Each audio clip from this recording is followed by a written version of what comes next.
You open this door with the key of reason. Beyond it is another dimension. A dimension of truth. A dimension of freedom. A dimension of joy. You're moving into the land of both the ideal and the real, of the possible and the actual. You've just crossed over into the Capitalist Corner. Where reason meets reality, welcome to the Capitalist Corner. Welcome to the Capitalist Corner, indeed. I hope everybody had a fabulous weekend. As you can see, Mark has gone considerably gray. He's lost the stash, and he's now in San Diego. Handsome and intelligent. Yes. Handsome and intelligent. Now he's handsome and intelligent. So, everybody. I'm just joking, Mark. Oh, come on. You didn't have to spoil it with that. You just say it and you write it out, man. Write it out.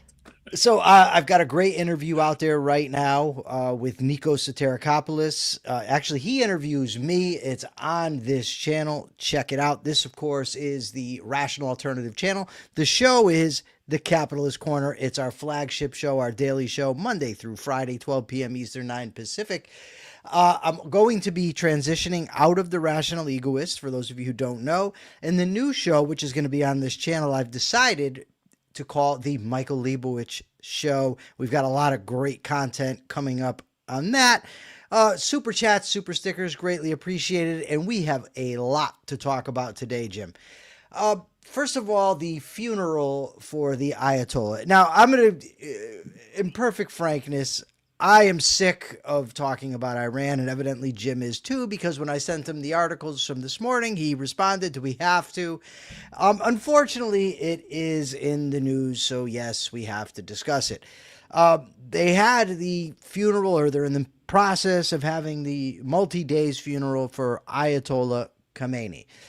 Now, of course, the Iranian regime is putting it out there that, you know, they're like, it's with between them and Trump with the exaggerations and BS. You know, these are the biggest crowds you've ever seen, and all, you know, all that. They're huge, maybe taking, huge. Yeah, they're huge crowds. Say huge.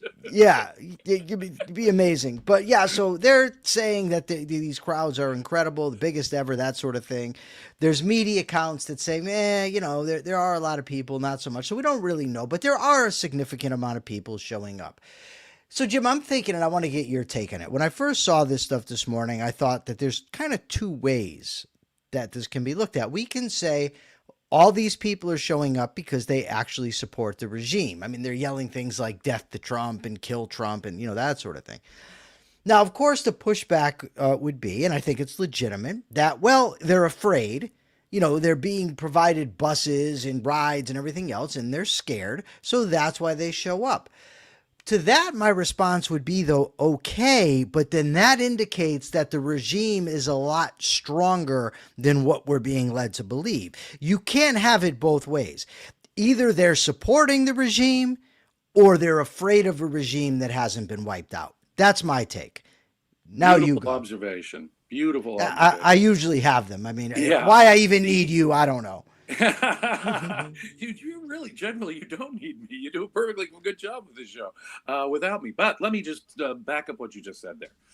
Look, if they're able, let's assume that this is 100% AstroTurf. Then that shows what real control they still have over the population. But of course, it is more complex than that. Let me suggest that it's all those things at once. Some of it is fear, some of it is AstroTurf, some of the, you know what I mean? We can't deny the reality that there are many, many people in Iran.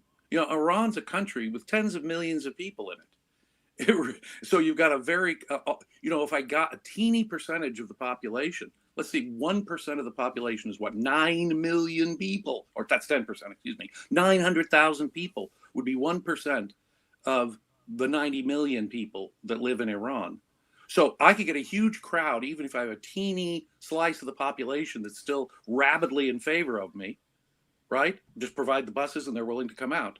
But let me ask you this too. Do you think that Trump has done anything to encourage people to actually rebel? He said, it's your turn, go rebel, take over your government. He not only gave them insufficient, support for that materially in terms of the war. I mean, he could have done, he admitted he could have done much, much more to help the Iranian people out. And then he expects them to do it. But really, if you were an Iranian, have you been given any encouragement that the government's going to change? Or are you going to try and get along and go along because this is the government that's here forever? Yeah. Thank you, Mr. Trump. It's here forever. Now, one final thought. The use of military force is something that obviously requires tremendous care before you engage in it. Mr. Trump, one of the worst things a leader of a country can do is to use military force in an irresponsible way. And Mr. Trump, you have used military force in a thoroughly irresponsible way. You killed people, you disrupted the world economy, and you did not get the goal that you wanted, the end of the Islamic Republic, because you have not encouraged the people, you've not given them sufficient material support, and you've not given them sufficient reason to believe that we're going to be there for them. Right. So I'll tell you some lessons that I've learned from my criminal past. Right? Don't make threats you're not going to follow through on. Right? Don't pull guns if you're not going to use them. The first lesson you get when you're training, they're training you with a gun, is do not point a gun unless you mean to follow through. Yes. So in my view of this, you have a situation where I think both the regime and the population have learned not to take Trump seriously. The regime has learned that he'll threaten and not follow through, and the population has learned that he'll promise and not follow through. Bingo. Those two things combined are a disaster because the regime will keep fighting and the people are like, screw that. This dude changes his mind on a dime. And there is no way I'm putting my life at risk, my family's life at risk, so that he can then come out and say, oh, we've made a wonderful deal. Is this a credible, and look pan back out of Iran, is this a credible deterrence to Russia or China?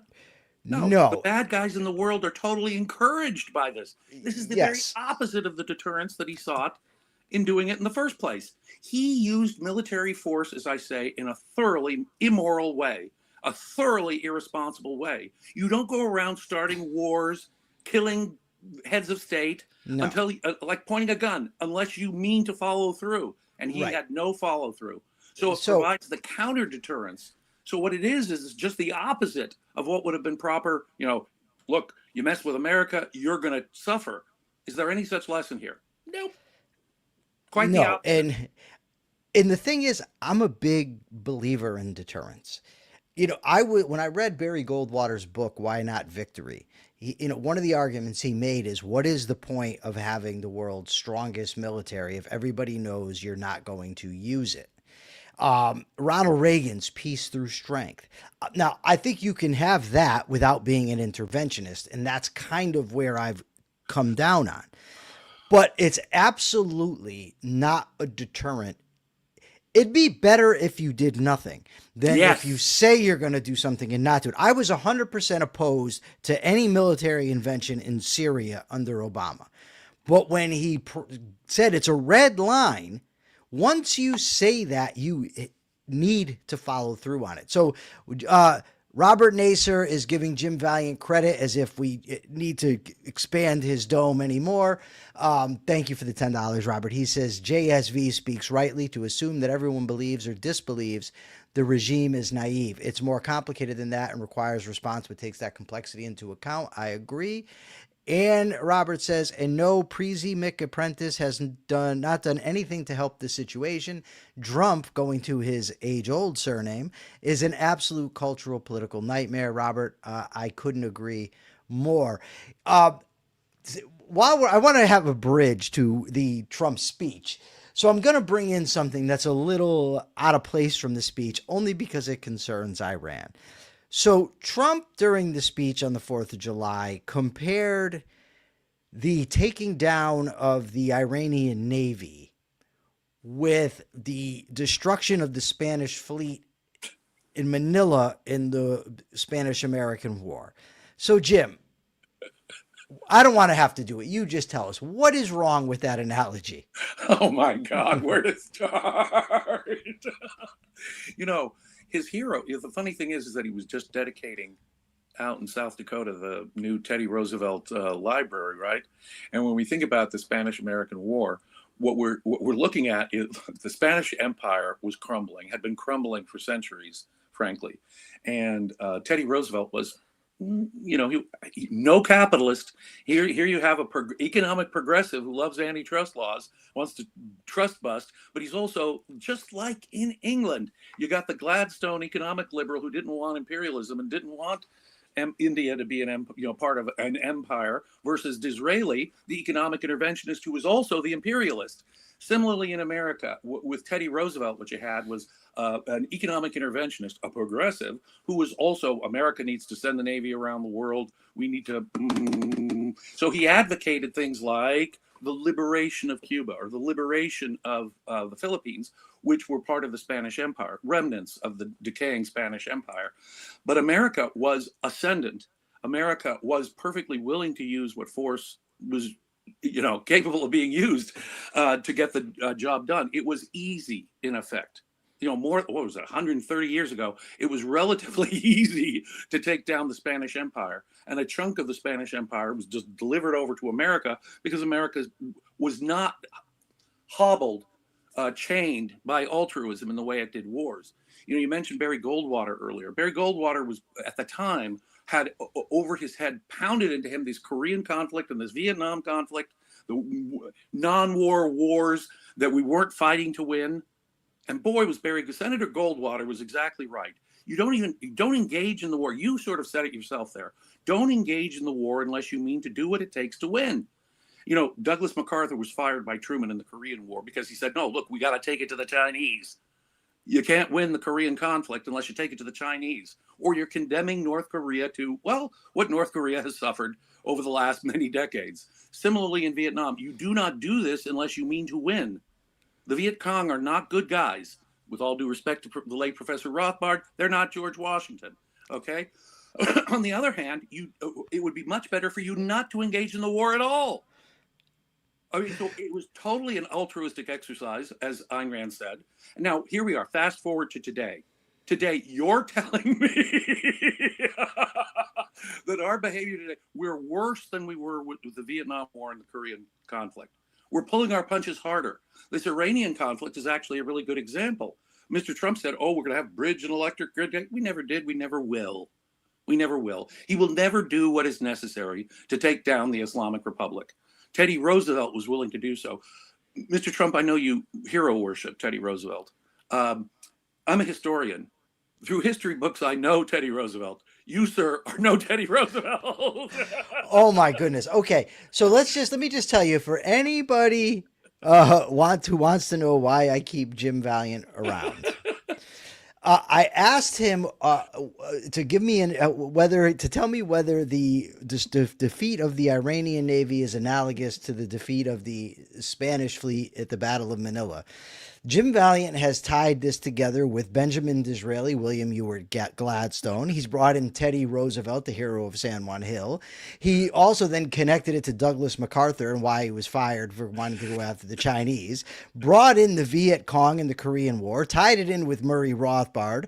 It came back with a little bit of Barry Goldwater, and then told us he's a historian.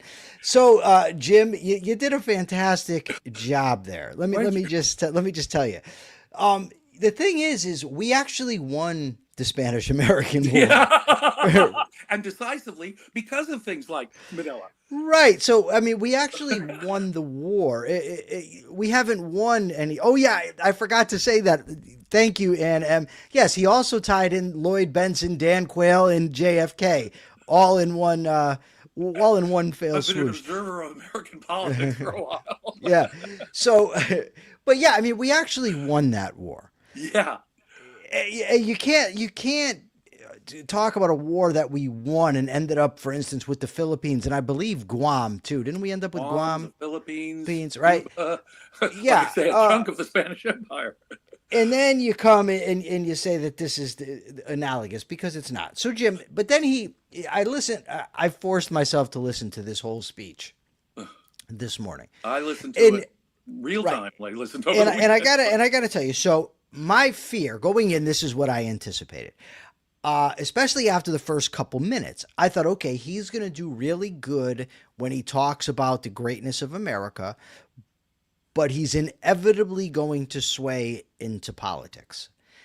He did sway into politics. He didn't do as great when it came to the greatness of America. Let me just, we're going to go through a bunch of these here, Jim. So he said that America's freer than ever right now. And he talked about, in referencing the Declaration of Independence, our sacred inalienable rights. Okay, first of all, Jim, are we freer than ever? And does the Declaration reference anything about sacred inalienable rights? And I understand that we can interpret them as sacred, but I'm a stickler. If you're going to cite the Declaration, cite the Declaration. Don't give it your own interpretation. First, the Declaration. Boy, has that been badly misunderstood by conservatives, and he sure continues that, doesn't he? Yes. I mean, they make it sound like, these ideas were implicit in the New Testament, and that Jesus gave us the Bill of Rights or something, when of course nothing could be further from the truth. It's a strange thing how Christian culture took 1,776 years before it came up with a country like America. Huh? No, and even the most Christian of our founding fathers, men like Patrick Henry, right, or Samuel Adams. Both Patrick Henry and Samuel Adams were very sincere Christians, but they were two of the most non-Christian Christians you'd ever meet in your whole life. They were rebelling against their emperor on the grounds of taxes, a tax rebellion. They refused to render unto Caesar. They refused to turn the other cheek. They refused to love their enemy. They refused to obey their government as God's appointed agent on earth. All of those are precepts you'll find in the New Testament coming from Jesus or Paul. That's in the New Testament. That's in the sacred writings of Christians. And the founding fathers violated, stomped on, spat on the New Testament in every way they possibly could. The least Christian Christians, perhaps, in the history of Christendom were America's founding fathers who were Christians. Now, of course, I always say Christendom. Is it Christendom? Christendom. I always say Christendom. It was like christening when you christen a baby. Yeah, I've never looked it up. I just went with it. Well, we got Nicole Hingle says you're brilliant, Jim. And if she's going to give $5, she can tout your yes. Greatness as much as she wants. Thank you. That goes for anybody out there. If you're willing to pay to say how great Jim is, we are willing to accept it. Absolutely. No, the truth of the matter is that America is the nation of the Enlightenment. Many of the founding fathers were not Christians, and the Declaration of Independence had to account for that. So they talk about providence, nature, and nature's God. Now, what's nature's God, as opposed to what, the Christian or Jewish God or Muslim God? So the nature's God, these little things like that, or backing up to something so vague as providence, right? It's clear that the founding fathers were not creating a sectarian religious document. Nowhere will you find the Bible cited, the Christian or Jewish Bible cited, not once, not once. In fact, it depends upon ideas that were relatively recent at the time, Lockean natural rights. I mean, the conservatives are just screwed up beyond any kind of recognition. Now, that was the second part of your question. The first part of the question was what? Well, he says that we are, as of now, freer than ever. Oh, well, now that's a complex, answer. In some ways, It is true that we're freer than ever. American history, since we've just had the celebration of our 250th anniversary, America has to be understood in terms not just of its founding documents, which are the most important. There's no question. You start there, and a thorough understanding of that is important, something like what we just began to touch on with the second part. Here, though, what America had still was slavery. What America had still was a lot of the ancient ideas of European religious governments that were still here on the state level, on the federal level. The states had to eliminate their established religions, for example. Slavery had to be eliminated. Women had to get the vote. America's progress towards ever greater freedom is what was made possible by the founding fathers. A lot of people on the left don't like America because they point to all that America had to overcome: slavery, racism, giving women the right to vote, all of that. But they don't seem to realize the causal relationship. It is the ideas of the framers that made possible that enormous progress. So it's true that, through the course of the 20th century, for example, the Bill of Rights was applied systematically against the states, so that we're freer now vis-a-vis state governments than ever before. simply because since the 1920s, over the last century, the Supreme Court, in a bit by bit, piecemeal way, but now by the turn of the 21st century, every state now is subject to the Bill of Rights. So I have to agree, in one sense, never have so many people been so free in all of human history. And a lot of that is due to the American founding fathers. And we need to give credit to America and this great improvement, this great unfolding, as they call it, experiment, that is the causal manifestation of the ideas of the founding fathers. It really is. Now, on the other hand, during that same period of time in which civil liberties were being extended against the states, economic liberties have contracted, and contracted in a serious way. Today, since the 1930s, and especially since the 1950s, Congress, in effect, are the economic dictators of America. We used to have much more economic liberty. Our economic rights were being protected by the Supreme Court once upon a time. That is no longer the case. So in terms of economic liberties, I would say that America has gone backwards in significant ways. In terms of extending the general idea of liberty and rights to the entire population, the American experiment has extended freedom in a way that is unprecedented in all of human history. To me, Jim, one of the most, we're going to cover a lot of aspects of the speech, but perhaps the single most ridiculous thing that was stated in the speech is when he says that the Declaration of Independence tells us that we were created in the image of God. This, of course, occurs in the book of Genesis, not in the Declaration of Independence. Nowhere to be found in the Declaration. Right. And I mean, again, somebody actually said, and this is a whole other problem altogether. Somebody said to me, I wish people were more upset, because I posted about this specific thing on Facebook. And somebody said, I wish people were more upset about Obamacare than about Trump's mistakes here. And I said, I can be upset with more than one president at a time. Right. I'm disgusted with Obamacare. I hated it. I argued about it. I thought it was unconstitutional. When Nancy Pelosi said, scoffed at the idea it was unconstitutional, I scoffed at her. When she said, we'll know what's in it, when we pass it, all that stuff, I was appalled. But Barack Obama's been out of office for 10 years now. The guy that's at the helm is stating that things that are in the Bible or in the Declaration of Independence, and doing it on the 250th anniversary of the document, and he's doing it to applause. And I don't know. I just think that our president ought to know the founding document that he's celebrating a little bit more than to confuse it with the Bible. Yeah, there's nothing about humans being in God's image. God doesn't need individual rights. God doesn't institute governments to protect individual rights. I mean, the idea conceptually is absurd. And in that document, the Jewish and Christian Bible, where we're told that man was created in God's image, they have doctrines of slavery. Mosaic law tells you how to treat your slaves. And Christianity fully endorses slavery. Slaves, obey your masters, says St. Paul. Okay, so we can be made in God's image and be slaves. Slavery is okay. There's no doctrine of individual rights, no doctrine of individual liberty, no doctrine of free speech, no doctrine of individual property rights. Nothing even closely resembling the ideology of the founding fathers can be found anywhere in the Bible. And you can go from Genesis to Revelation, reading the Jewish and Christian Bibles till your eyes fall out of your head, and you won't find a doctrine of individual rights. No. My Christian friends, this is another gross misrepresentation of the American founding.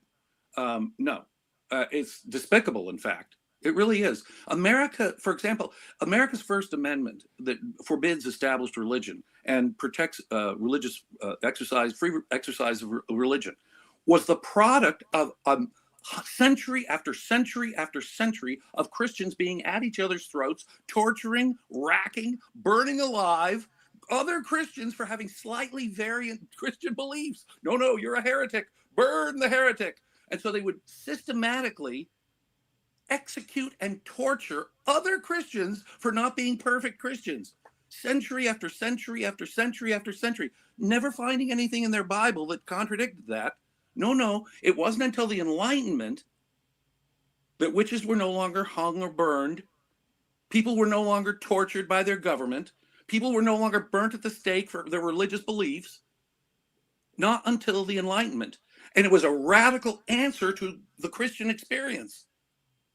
If the founding fathers were anything, they were radical critics of the history of Christianity. And they say so. Listen to Thomas Jefferson. Listen to John Adams. They tell you that organized religion has always been the friend of tyranny. They said it again and again and again. It hasn't sunk, apparently, with our conservative friends. So I got to figure something out with this here. This mic stand, because it's blinking in and out. I think maybe I got to put something over it. But okay, now what the hell was I going to say? Nicole loves when Mr. Valliant gets fired up. Mr. Valliant. So he also said, Jim, that the American dream is more possible today than ever, which I find woefully that is really misleading. Inaccurate. Precisely because I of think what so. I said before. Economic liberties have contracted. You have less. Consider. I mean, we can go through a whole bunch of things, but every economic regulation that we've had that has been added to our economy since the 1930s has constrained liberty and constrained the American dream. It is harder every decade since the New Deal, every decade since the Great Society. We have been less and less able to achieve the American dream. I don't know what the hell he's talking about. But taxes, inflation, regulations, those have grown more oppressive, and those are precise. And see, you wonder why socialism is on the rise, Mr. Trump. Socialism is on the rise because of that, what you just said there. You do not realize that the increased government intervention in the economy has constricted the ability for people to succeed. The American dream is receding precisely because of these mixed economy proposals. That your vice president, by the way, Mr. J.D. Vance, is always advocating. So no wonder he criticized. He criticized Milton Friedman the other day. Now, Milton Friedman is no perfectly consistent capitalist. On the other hand, he's no socialist. and by the way, Milton Friedman understood a lot more about what it takes to achieve the American dream and what was consistent with people achieving the American dream than Mr. Vance or Mr. Trump could possibly hope to know. You know, Jim, as an aside, you mentioned Milton Friedman. For all his faults, one thing he was a great communicator for the ideas that he was presenting. He was. And it doesn't seem that nowadays there's anybody like that. It's almost as if it's a bygone age where, you had at one time, I mean, for instance, you had the three furies of libertarianism as they're known in the 40s, Ayn Rand, Isabel Patterson, and Rose Wilder Lane. You had, the Foundation for Economic Education with Leonard Read springing up. Mises was there, Hayek. And it just doesn't seem like, we have that nowadays. Milton Friedman was on Donahue. I mean, he had the PBS series. It just doesn't seem like that's there today. Our educational system, our university system was way better. Again, we talk about a contraction of the American dream. The more the federal government has gotten involved in education, the worse it's become. And our culture has declined. We've become less intellectual. I could do a huge lecture on how academic ideas have filtered into our culture, destroying the intellectualism of our time. Boy, Ayn Rand called this one. She saw it happening back in the early 1960s. And, she's like, I'm not, Ayn Rand would say, I used to be envious of the left for their intellectual luster. And back in the early 1960s, I have no reason to be jealous anymore. They have cashed it in. And I have to say, during the course of my lifetime, over the last 60 years, the decline in intellectualism, serious intellectual debate, the decline in the academic debate itself has been quite noticeable to me. Yeah, back in the 70s, we had, think of it, not just in economics, but the arguments in political philosophy were like between Harvard philosopher Robert Nozick and Harvard philosopher John Rawls. And there they were having a classic, real intellectual debate, welfare state or Lockean, minimal state, that really had a serious philosophical debate over the scope of government. That was in the 1970s. Yeah. I mean, when I went to university, you had to read both Rawls. If you were studying political philosophy, you had to read both Rawls and Nozick. And where's the Rawls and Nozick debate? Anything like that? No. You're absolutely correct. So Gary Menard says the American dream sure as hell ain't more available to immigrants. Thank you, Gary. Well, you are correct. Oh boy, that's a good observation there with respect to immigrants. I do want to get. Go ahead. Ordinary working class people, people trying to make it. It's less available. It's less available to everyone. And the higher the taxes, the less the American dream is available. The more the regulations, the less the American dream is available. Every regulation is a cost. Every regulation is a barrier to you doing something to achieve the American dream. And that's what really we have to drive home so that people understand. Every single one. Sure, you can say we're protecting someone because of this safety regulation. Note that safety regulation is actually imposing a greater cost than what you think you're fixing. People don't see that. They act very short term. Oh, we want to visibly take care of this. I'm emotionally upset by this. Pass a safety regulation. Pass some new law. Ladies and gentlemen, you can't just do that. You can't just say, oh, you need to fix that. Put your finger in that dike. No, when you put your finger in that dike, you're just, ooh, no. Don't even. Okay.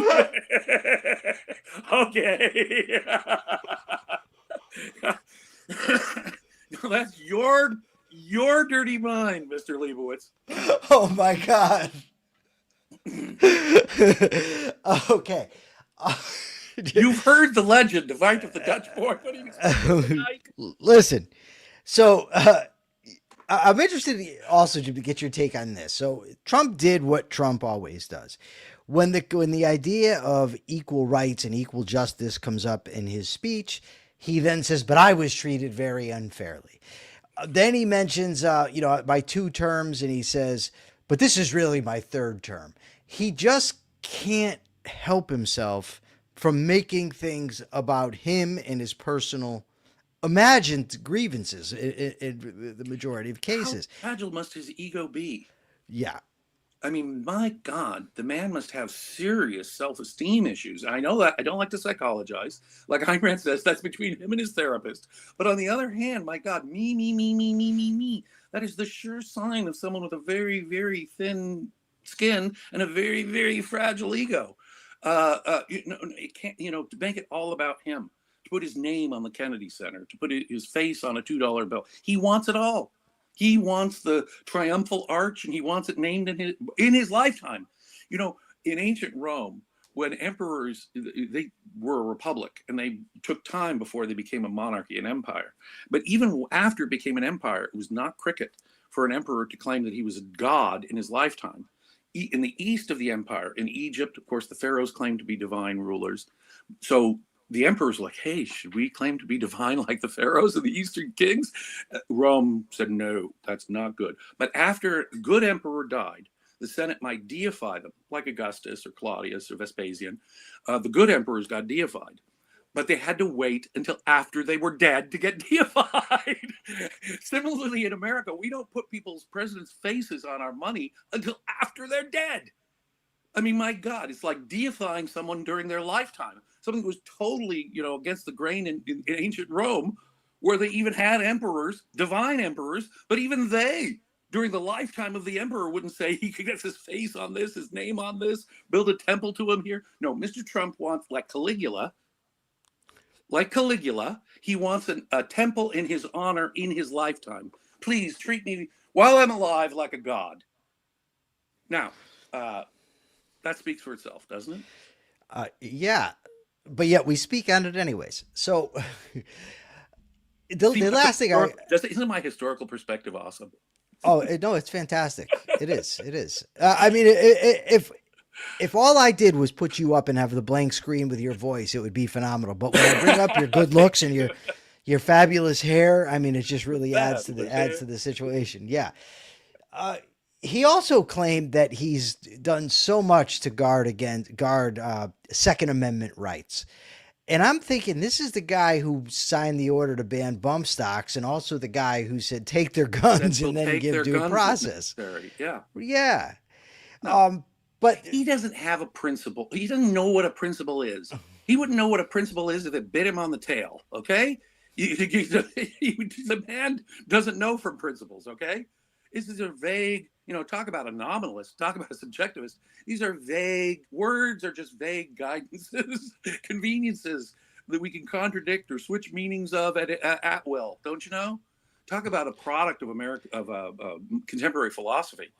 Donald Trump is a pragmatist on steroids. Words Yes. really are just conveniences and have no meaning. So the biggest, maybe not the biggest, but maybe the biggest problem that I saw with this, and I mean, just with the Trump dynamic in general. And I'll say this, the first person that ever pointed this out to me, not personally, but in work, was Leonard Peikoff in OPAR.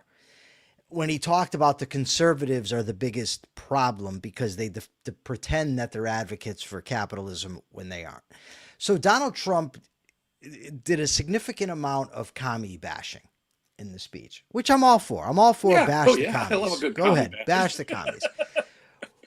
But when you have your vice president saying we need to spit on the legacy of Milton Friedman, when you say nowadays we need a centrally controlled economy, which is what Vance said, or when you are threatening companies and saying they're charging too much for a product, accusing them of price gouging, buying shares in private companies, and then you're saying we will never accept communism. Now, for the literalists out there, and I respect you, I'm one myself in most cases, I understand that literally these things are not communism. However, they are not the way to fight communism, isn't by saying government control light. That's Right. not It's the way to socialism do light. it. It's socialism light. No, it's not socialism, perhaps. It's just a mixed economy with more economic. Yeah. See, well, once you concede the economic intervention, you have no consistent argument to fight against socialism. You may as well be advocating for communism. Sure, I'll compromise on this price control. Sure, the rich should pay their fair share, whatever that is. Once you say that, once you've said, okay, yeah, the rich people need to pay their fair share, and yeah, we do need a certain social safety net. What are those key phrases they use to defend the mixed economy?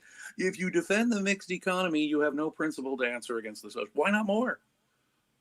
Okay, yeah, you're right. So they need to pay their fair share. How about 99% of their income? How about a wealth tax? If we're talking about fair share, what the hell is a fair share? Or a minimum safety net for the poor. What's the minimum safety net? You know, caviar and filet mignon. Is that the? Or, I mean, the point is that these terms are vague.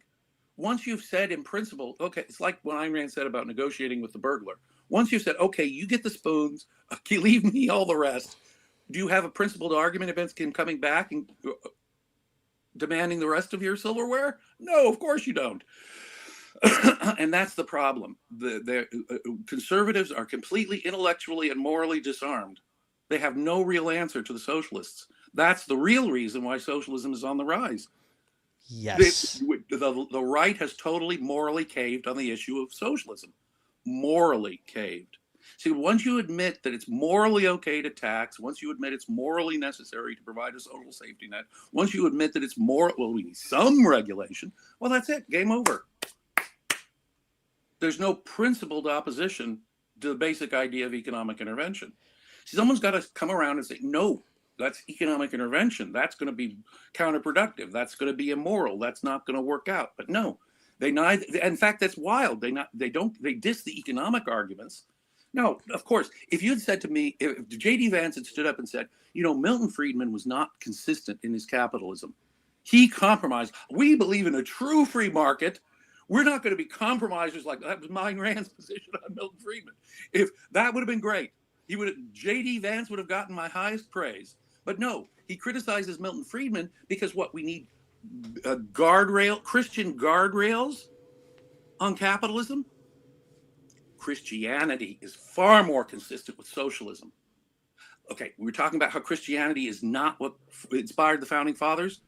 Christianity is what inspired socialists.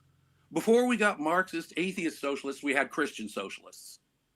Socialism is although there's no real politics in the New Testament, very minimal politics.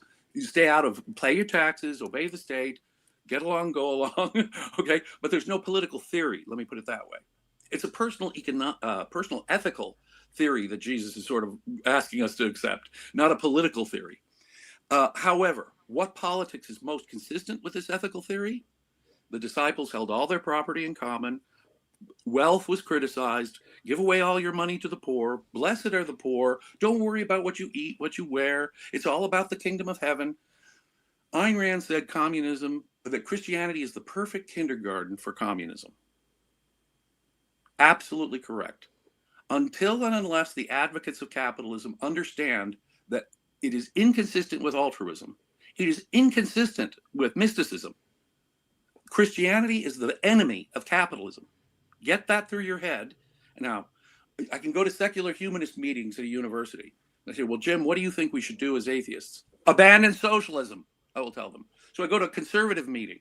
They're, what, Jim, what should we do to protect capitalism? Abandon Christianity.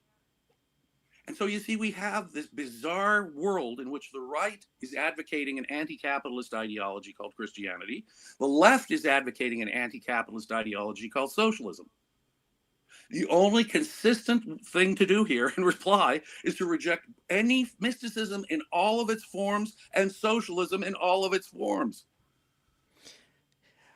Okay, now to pivot to more Trumpian government interference in the economy. He, I guess, put out this picture, and it says the Tariff Men, and it's a picture of Trump is at the center, and to his right are Alexander Hamilton and Henry Clay, and to his left are Abraham Lincoln, and I believe that's William McKinley.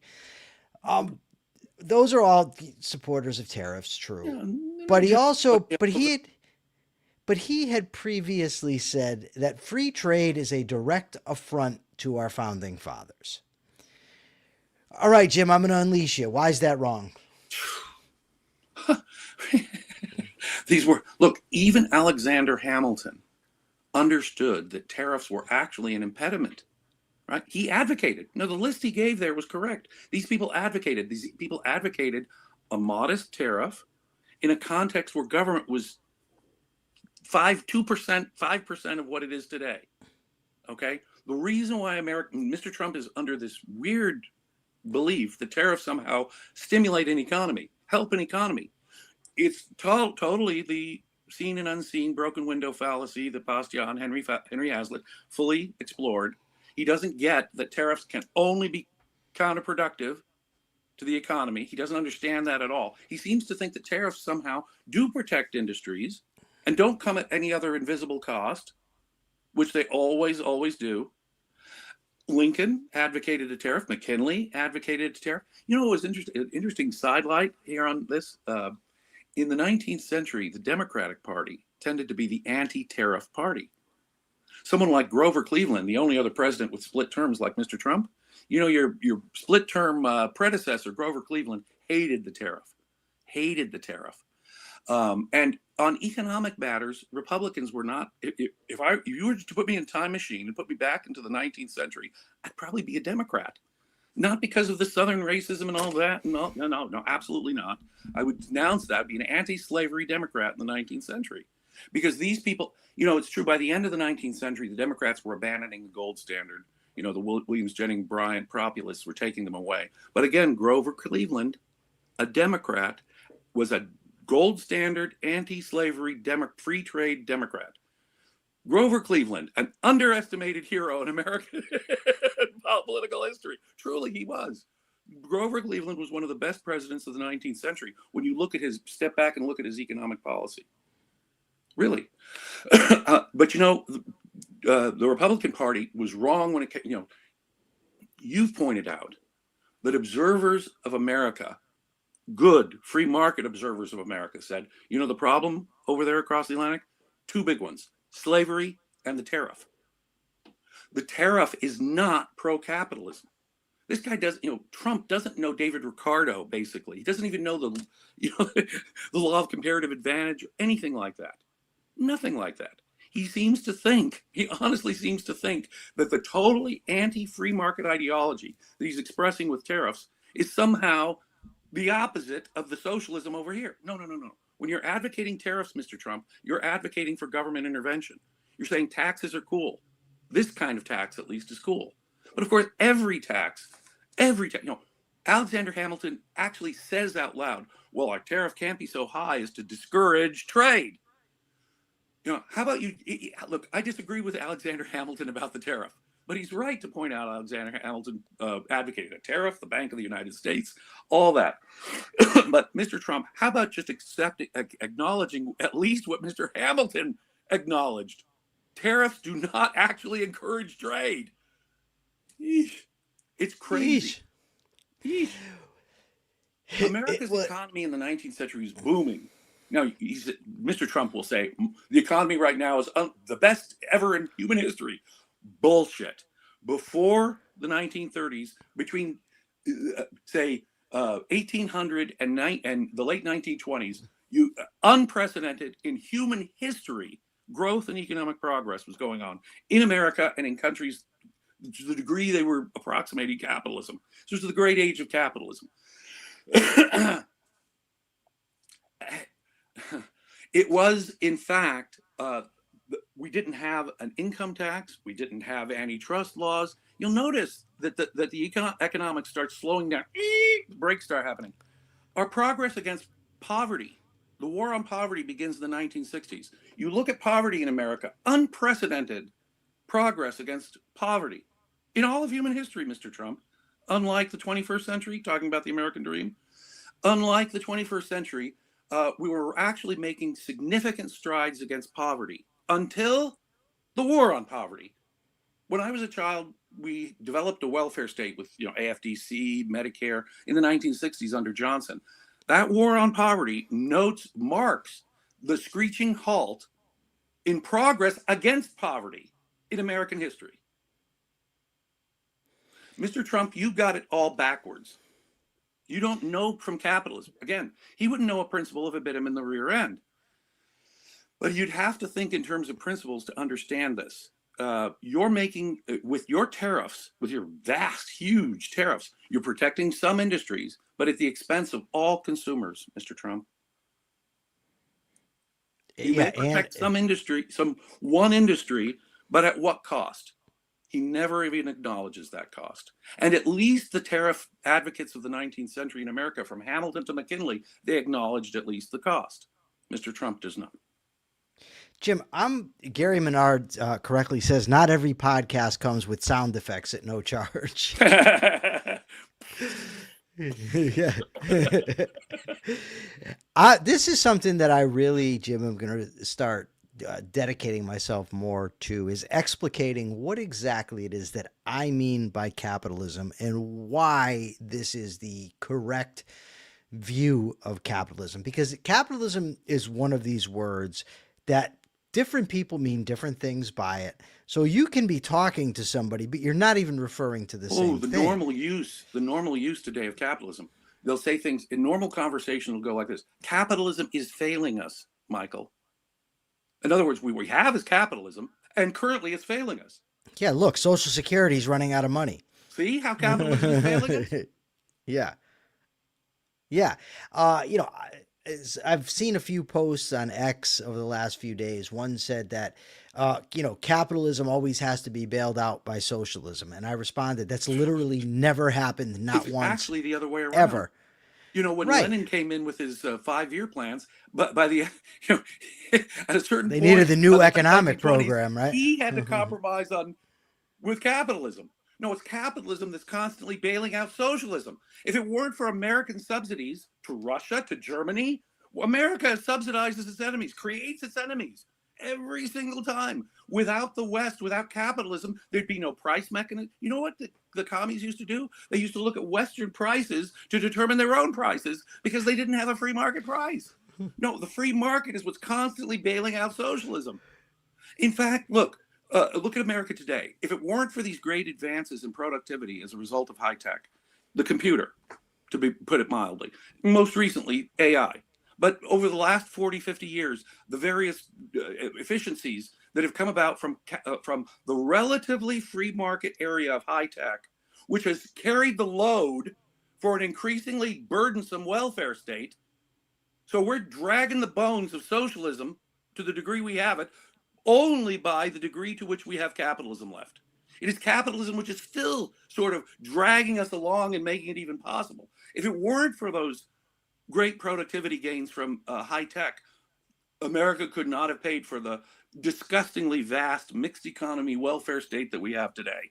The quote Murray Rothbard here, the welfare warfare state that we have today. We could not sustain it. In fact, we'd have collapsed faster than the Roman Empire collapsed.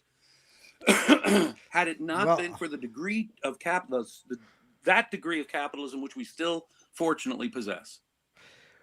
Everybody, you heard it here. Jim Valliant approvingly quoting Murray Rothbard. You know what this means. It's clear Jim is an anarchist. That he's a follower, devoted follower of Rothbard, because everybody knows, Jim, that if you ever quote anybody favorably, it means you've agreed with everything that person has ever said. Yeah, I mean, that's Valliant's law. We'll call it Valliant's law. Valliant's law of markets. I do want to make a comment on that. If Immanuel Kant, the great villain to objectivism, and I agree, he's the great villain in the history of philosophy, one of the most evil creatures to ever walk this earth, crawl this globe. On the other hand, if Immanuel Kant said something good, in fact, I'll go out of my way to make sure it's the Kant quote that I put in. Huh? I know that scares the crap out of my objectivist friends, but there you have it. Yeah, I've read, when it comes to Murray Rothbard, let me see. I've read Man, Economy and State, Power and Market, For a New Liberty, Egalitarianism as a Revolt Against Nature and other essays, The Ethics of Liberty, The History of Money and Banking, and a bunch of essays. I've read a lot of good things from Murray Rothbard. Now, when he takes his arguments to their conclusions, I don't like his arguments, but a lot of stuff he said was great. His book on America's Great Depression makes mistakes. That's another one. What has government done to our money? I've read as well. Look, they're great because they have insights, even when, like his analysis of the American Revolution or the New Deal, is flawed in some way. Even when his analysis of the New Deal or the American Revolution is flawed in some way, he also has some insight. My objectivist friends out there, do not stop reading, do not dismiss someone, especially if they've had a big impact on our culture. What you need to do is attend to that. You can't ignore it, look away. What we need to do is identify. See, Murray Rothbard screws up here, and this is why he screws up. This is the fundamental reason why he screws up. But he had this great insight over here about, and that's what we need to do. We need to use our exercise independently, our own judgment on every single thinker. Yes. We make a moral judgment about them, and then suddenly they fall off the map, and we're not supposed to cite them and quote them at all, even when they have an insight. That's right. Wrong. I mean, are we going to, like his point that economic arguments are not enough in making the argument for liberty? He most likely got that from Ayn Rand, but it's still true. Correct. Right? Or something. What did I say? I used a phrase of his. Welfare warfare state. See, yes. It's just a pithy, wonderful thing because they go, like I was making the point about Gladstone and Disraeli or Teddy Roosevelt, right? Being an unusual Republican. The truth of the matter is that, excuse me, it is, thinkers are mixed bags. It is true. But there's a consistency between socialism and instigating war. One Ayn Rand herself pointed out in The Roots of War. It's dictatorships that cause war. And so when Murray Rothbard comes along and says welfare warfare state, he's pointing out a connection, a good connection that we need to focus on. A good connection is right. Yeah. And that's all. Okay, so the other day, Mark asked if the Republic would last 10 years, and Ian Gilmore said, I think the Republic will survive another 10 years, but the chances of failure are much higher today than they were even 2 years ago. Zardo Sis says, hard to see the future. I think 10 more years as a Republic is possible if you can keep it. Thank you for the Mr. Franklin quote. All right, Jim, you're going to give the capitalist thought of the day, and this is a challenge I'm going to give you. Succinctly as you can, I want you to make the moral case or a moral case for capitalism.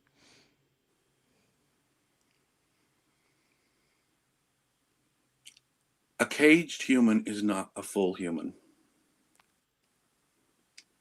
To exercise my nature, to exercise the basic means I have of surviving as a living organism requires freedom.